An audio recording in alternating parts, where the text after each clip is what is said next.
good to see some familiar faces. First of all, I just want to start by saying anytime you're asked to return to a place that you helped build, you had a hand in building, it's special. The last betrayal, which drastically altered the league's power dynamics, was not anticipated until the deal was signed. The Indiana Fever had just finished one of the most remarkable, record-breaking seasons in women's basketball history, bringing a historically underperforming team out of the dark ages and back into the spotlight of the playoffs, where they once belonged. The fans were overjoyed. After years of terrible irrelevance and draft lottery heartache, the organization truly seemed to have found its permanent footing as the stuff was selling off the shelves at previously unheard-of rates. Unquestionably, the young core was establishing synergy. The city of Indianapolis had fully embraced this new era of basketball, and the offensive approach was beginning to work. However, a huge storm that would completely upend the lineup was building behind closed doors, away from the applauding spectators and the positive media narratives.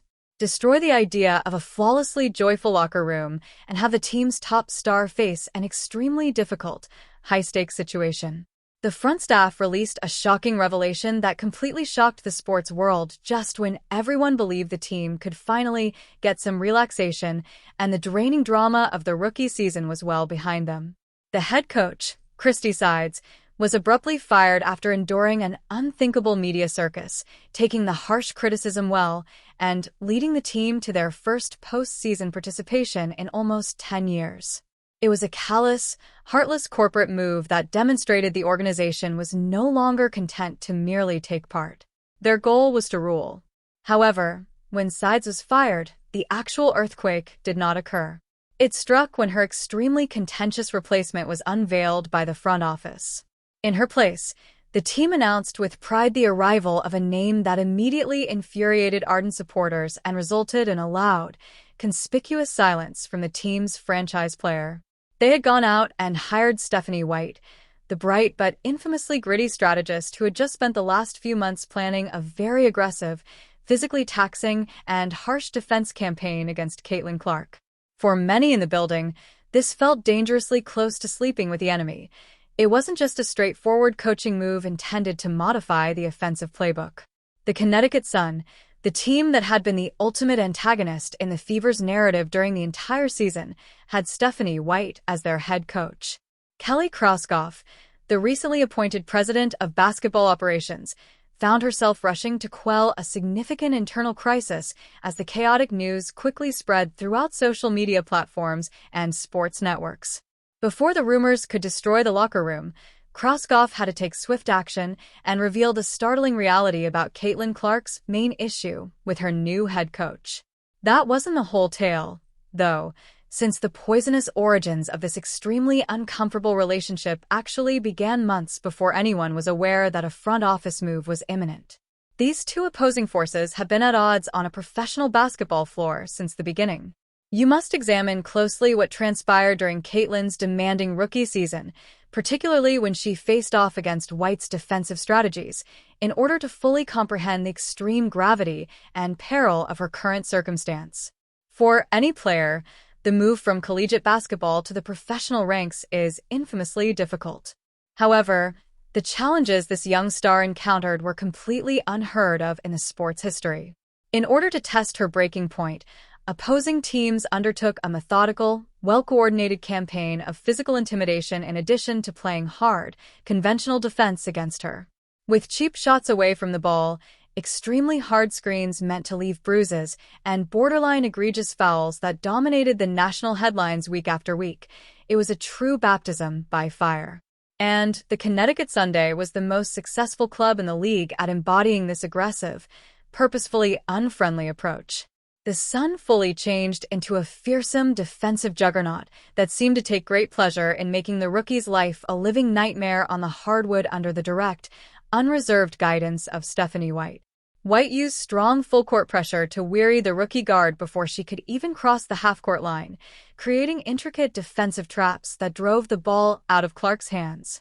Each time the Fever faced Connecticut, it was far less of a conventional basketball game and much more of a taxing heavyweight fight.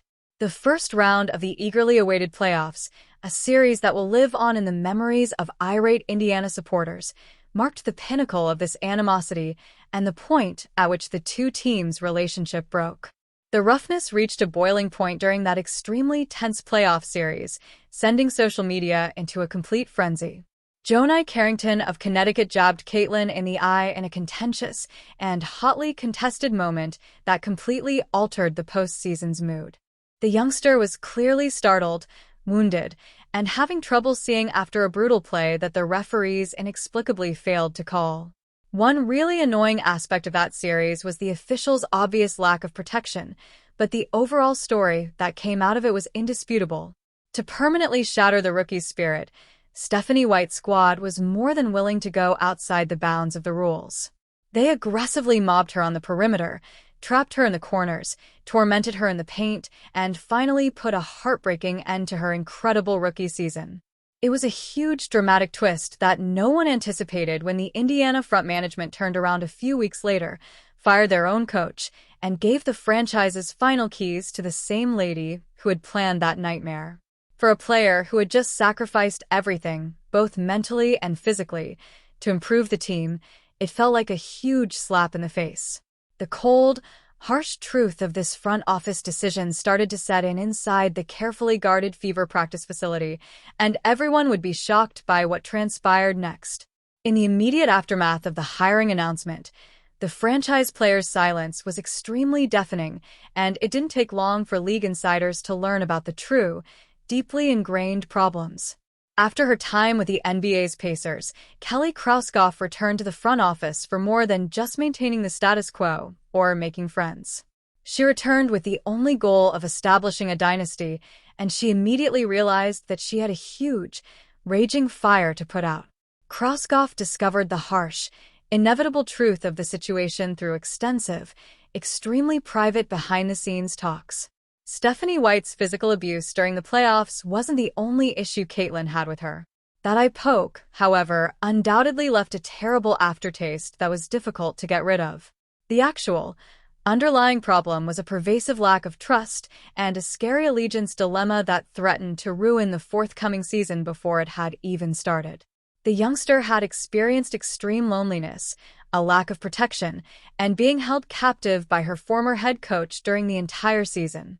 She seldom saw Christie sides accepting a hefty punishment, crashing a table in rage, or genuinely fighting for her in the media when she was being brutally shoved to the ground, unfairly singled out by rival players with clear grudges, and verbally abused in the nasty press conferences. In an attempt to act like a diplomat, sides kept instructing her squad to play through the contact and disregard the commotion. However, her superstar was severely offended by her passive manner. That same superstar was now being asked to put all of her trust in a new coach whose reputation in the highly competitive league was based on defensive grit, exactly the kind of brutal grit that had just been used as a weapon to intimidate her. Krauskopf soon saw that the locker room would completely collapse before training camp even started if she didn't step in right away and allowed these intense grudges to fester in the shadows.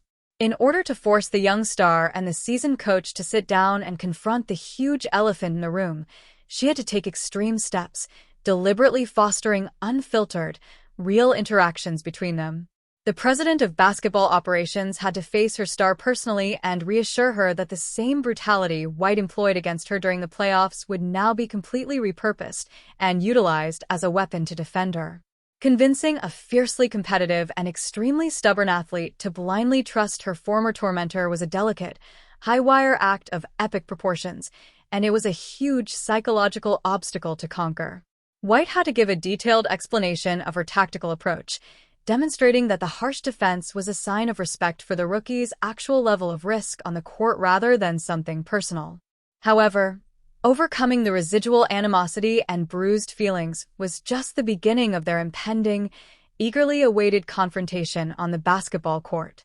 Because even after overcoming their emotional obstacles, they still needed to figure out how to play basketball together without completely driving each other insane. Basketball purists and analytical specialists saw right away that a disastrous tactical nightmare was imminent, one that, if not managed with utmost caution, would seriously jeopardize the team's offense. Caitlin's favored style of play is extremely chaotic, heavily dependent on intuition, and completely built on pushing the tempo to its absolute boundaries.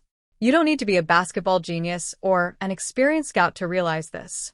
Launching deep transition threes before the opposition's defense has a chance to set up is essential to her offensive style. Making risky, needle-threading passes and making every game feel like a never-ending, arduous track meet. It is a really enjoyable system based on complete flexibility, artistic expression, and putting up with a few annoying turnovers in return for offensive runs that are so powerful they demoralize the opposition. Stephanie White, on the other hand, plays strategic basketball at the exact opposite extreme of the spectrum.